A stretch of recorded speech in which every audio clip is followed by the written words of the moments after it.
Riset menunjukkan bahwa kurang lebih 40% sampah di Indonesia adalah food waste, sampah makanan. Nah, siapa di antara teman-teman yang ada di sini yang kalau makan menghabiskan makanannya? Yang tidak habisin makanannya, sadarlah, cepatlah bertobat. Ya, karena itu tadi, sebagian besar 40% lebih dari sampah kita adalah sampah sisa makanan. So, bagaimana kita menyikap itu? Yang pertama, teman-teman, kalau kita ngambil makanan, ambillah secukupnya yang bisa kita makan. Nanti kalau kita mau nambah lagi, silahkan nambah lagi. Ketimbang sering kita karena tertarik mata kita ini biasanya mata kita ini lebih kalap dalam tanda kutip kalau melihat yang enak-enak, padahal sesungguhnya kapasitas perut kita juga tidak sebanyak yang diinginkan oleh mata kita. Oleh karena itu, ambil makanan secukupnya. Itu yang pertama.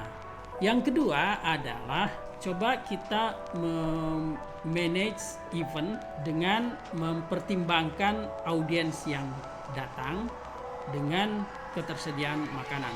Kadang-kadang karena kita memang sebagai tuan rumah yang baik, kita pesan sekian packs ya. Di hotel itu semua sisa makanan itu mereka tidak akan bagi langsung atau lebih banyak menjadi food waste. Oleh karena itu lebih bagus jumlah packs yang kita pesan itu memang pas, nanti kita tinggal cadangkan tambahan-tambahan kalau ada tambahan. Nah, saya kebetulan jadi mentor milenial Bank Indonesia. Ya, adik-adik milenial Bank Indonesia mengembangkan sebagai Eco Warrior, itu mengembangkan banyak sekali proyek-proyek kecil. Salah satunya adalah kalau mereka bikin event itu mereka sudah memperhitungkan mengenai food waste itu dan mereka siapin kotak ya. Jadi di Bank Indonesia itu mereka siapin kotak yang mereka sudah tulis Eco Warrior ya di situ. Nah, kalau ada makanan dalam tanda kutip sisa, tetapi bukan sisa dari piring ya, sisa dari yang sudah disiapkan tetapi tidak dikonsumsi orang, itu mereka masukkan ke dalam kotak-kotak itu dan mereka bagikan ke masyarakat ya yang lebih butuh.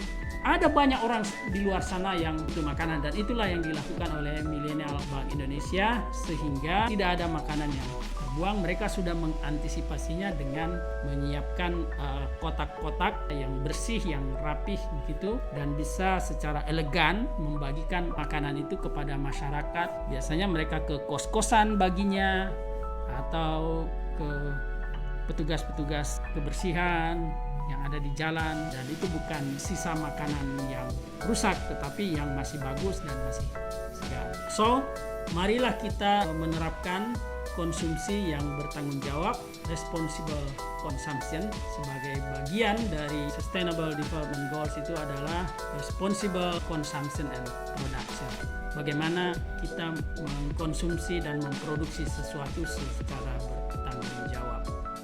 Di mana tanggung jawab Anda? Kita tunggu. Yuk peduli terhadap makanan kita.